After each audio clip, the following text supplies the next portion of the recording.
Citizen, a controversial Citizens Watch app, has reportedly started hiring New Yorkers to, quote, live stream crime scenes and other public emergencies in an apparent effort to encourage more ordinary citizens to do the same. The app provides real-time safety alerts for users through videos provided by volunteers who happen to be in the area. The new call for, quote, field team members marks the first time the company has formally hired people for the role. They're offering $200 a day in New York City.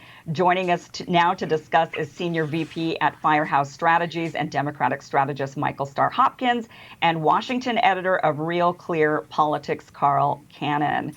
Carl, let's go ahead and start with you. What do you think of this app? It was originally called Vigilante a few years ago. It since has changed its name to Citizen. Do you think this is sort of an infringement on our privacy, or do you think this is going to progress us forward? Well, I think Vigilante was not as good a name. I think this is better branding. But, you know, I have mixed feelings about it. On the one hand, you know, it was, 10, 15 years ago, Arianna Huffington pioneered the idea of citizen journalists, people write about politics who wouldn't even be paid. And some of them were very good. And it was, if you recall, it was a woman who attended a fundraiser, a Democratic fundraiser, where Barack Obama, then a candidate for presidency, you know, talked about people clinging to their guns and God.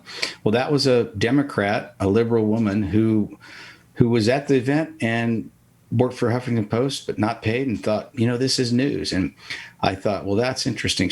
It wouldn't help her candidate, but the power of the calling of being a reporter was so powerful, she reported it anyway. And so I had a good feeling about that. But this idea where we're going to have amateurs running around filming scenes of shootings, fires, mayhem, arrests, it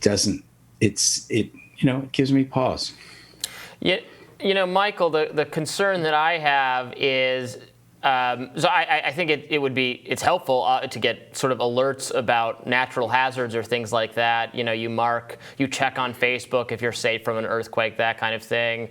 But in our sort of, you know, cancel culture stuff, I worry about potentially criminal some negative interaction between people being filmed, and then, you know, we see it posted on social media and it goes viral. I mean, we see these all the time, these totally distorted clips that don't represent what happened. I think that's a lot different than, you know, taking a video to let people know there's a fire next door or something like that. Yeah, I think there's also a macabre kind of effect that when people see these crime scenes, they see horrible things, will get desensitized to it. So that's one of my worries. But my biggest worry is Peter Thiel is one of the people backing this. And I'm hard to trust anything that Peter Thiel does in believing that it's good for society. So, you know, on one hand, citizen journalism is one of the greatest things that we produce. I mean, we wouldn't have the George Floyd video without bystanders recording a crime scene. But the combination of Peter Thiel and the potential content that's actually going to be produced, I think there's some risk there. I have to say, I really like Citizen app. It has actually notified me of some serious events in my life, just in the last 6 months. For example, in my apartment building, we had a fire and our fire alarms did not go off. And luckily, the app, I have the app, it actually alerted me and said fire and gave my address. And I thought, oh my gosh, there's a fire here. So we had to gather up the pets and get all of our documents and run out the door. And luckily, a lot of other people, and then I text a lot of my neighbors. And luckily, a lot of us were able to evacuate. We're a pretty big building. And so that was extremely helpful. There was another time recently when we were in Austin, Texas, and we actually got a really scary notification that there was a shooter in our hotel, that there was a shooting happening. Luckily, it was a false alarm, but it was and the app reported it fairly. I mean, they said that it was an alleged or reported shooting. We locked the door in our hotel room, held ourselves up in there until we knew that it was all clear. But so for me, I've actually liked this app. It's been extremely informative, trying to get those 911s. And also, you know, when you see cops and you see choppers, I mean, I live in LA, so I see stuff a lot. It's good to find out what's going on. Yeah, That's a pretty good testimonial. That's very, yeah, that's amazing. I mean, it's hard to kind of argue against it with that kind of a good track record. I guess the fear of creating a false panic is kind of assuaged by the fact that they described it in such terms. What do you think, Carl? Well, after hearing that, I'm I had to listen to that. That's pretty good. They couldn't have a better ad. That's what it's designed to do, is help people. But, the other thing, Michael mentioned Peter Thiel. Well, local news has been really hurt. It's suffered. Local newspapers are dying on the vine. And, you sometimes wonder when he supports apps like this, and you wonder, what does this guy have against the news business anyway? But look, we don't have a monopoly, and we shouldn't have a monopoly. So if this can be done in a way that's constructive, I guess I have an open mind now. Well, I know exactly what Peter Thiel has against the news business, and so does everyone else, right? The Gawker lawsuit.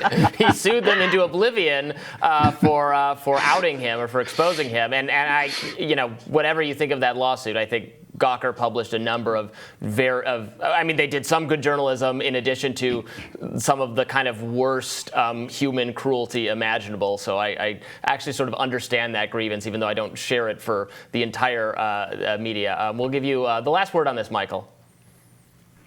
I think we've got to be careful of the way that we use citizen journalism, because it's a really great tool. But when you weaponize it or when you desensitize people to the content, then you really kind of turn it into an issue that it's an unintended consequence. So I think here, yes, it sounds like it may have some great benefits, but the content itself is what I really worry about. Well, and let me just bring up one negative thing, since I did give it the glowing review, and now everybody wants to go download the app.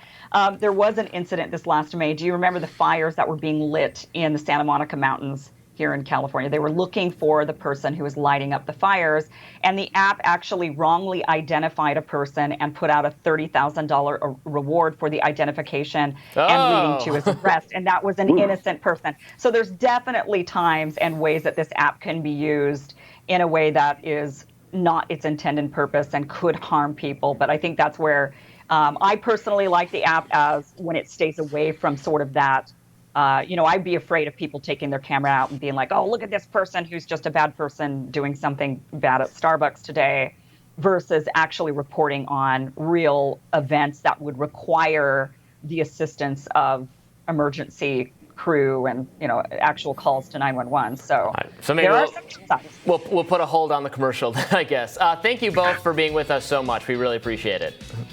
Thanks. Next on Rising, more details have come out on the corruption behind the Flint water crisis. Remember that? Very important story. We'll have more when Rising returns.